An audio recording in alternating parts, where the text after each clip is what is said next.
મૈત્રી foundation અને skating association દ્વારા રક્તદાન કેમ્પનું ભવ્ય આયોજન કરવામાં આવ્યું। થેલેસેમિયાગ્રસ્ત બાળકોની વહેલા આ યુવાનો શહેરના કારેલીબાગ વિસ્તારમાં ઉન્નતિ સ્કેટિંગ રિંગ ખાતે આજે મૈત્રી ફાઉન્ડેશન અને the Baroda district rural skating એસોસિએશનના સંયુક્ત ઉપક્રમે ભવ્ય રક્તદાન કેમ્પનું આયોજન કરવામાં આવ્યું હતું।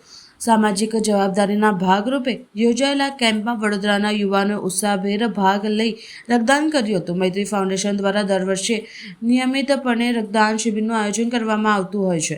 આ વર્ષે પણ થેલેસેમિયાગ્રસ્ત બાળકો અને અન્ય જરૂરિયાતમંદ દર્દીઓને સમયસર રક્ત મળી રહે તેવા ઉમદા હેતુથી આ કેમ્પ યોજાયો હતો। સંસ્થાના હોદ્દેદારોએ જણાવ્યું હતું કે દેશનું યુવાધન રક્તદાન જેવા સેવાકીય કાર્યોને જોઈને સમાજ પ્રત્યે પોતાની નૈતિક ફરજ અદા કરી શકે છે, તે માટે આ એક ઉત્તમ પ્લેટફોર્મ પૂરું પાડવામાં આવ્યું છે। આ કાર્યક્રમને સફળ બનાવવા માટે વિકાસ દુબે, પાર્થ પંડ્યા અને પંકજભાઈ શાહ સહિતના આગેવાનોએ જહેમત ઉઠાવી હતી। મોટી સંખ્યામાં રક્તદાન એકત્રિત કરી માનવતા મહેરવાનો પ્રયાસ કરવામાં આવ્યો હતો। આજે મૈત્રી ફાઉન્ડેશન અને બરોડા ડિસ્ટ્રિક્ટ રોલિંગ એસોસિએશન બંને મળીને આજે બ્લડ ડોનેશન કેમ્પનું આયોજન કરેલું છે।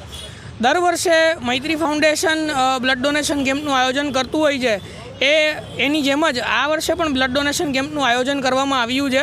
આ વખતે અમારી સાથે બરોડા ડિસ્ટ્રિક્ટ રોલિંગ એસોસિએશન પણ સહભાગી બન્યું છે।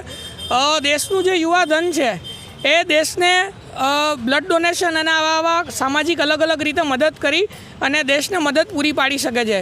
તો અમે એક દ્રષ્ટાંત પૂરો પાડીએ છીએ કે દેશનું યુવાધન એ બ્લડ ડોનેશન કરે અને સમાજની જે રક્તની જરૂરિયાતો છે કે જે થેલેસેમિયાગ્રસ્ત બાળકો હોય કે અન્ય કોઈ પણ રક્તની જરૂરિયાત હોય તો યુવાધન આ રીતે મદદ કરી અને સમાજને પૂરું પાડી શકે છે। તો અત્યારે અહીંયા જે સ્કેટિંગ રિંગ છે કારેલીબાગ ખાતે ઉન્નતિ સ્કેટિંગ રિંગ ત્યાં બ્લડ ડોનેશન કેમ્પનું આયોજન થયેલું છે અને અલગ અલગ રક્તદાન કરવા યુવાનો અત્યારે ઉપસ્થિત થયા છે અને રક્તદાન કરી રહ્યા છે।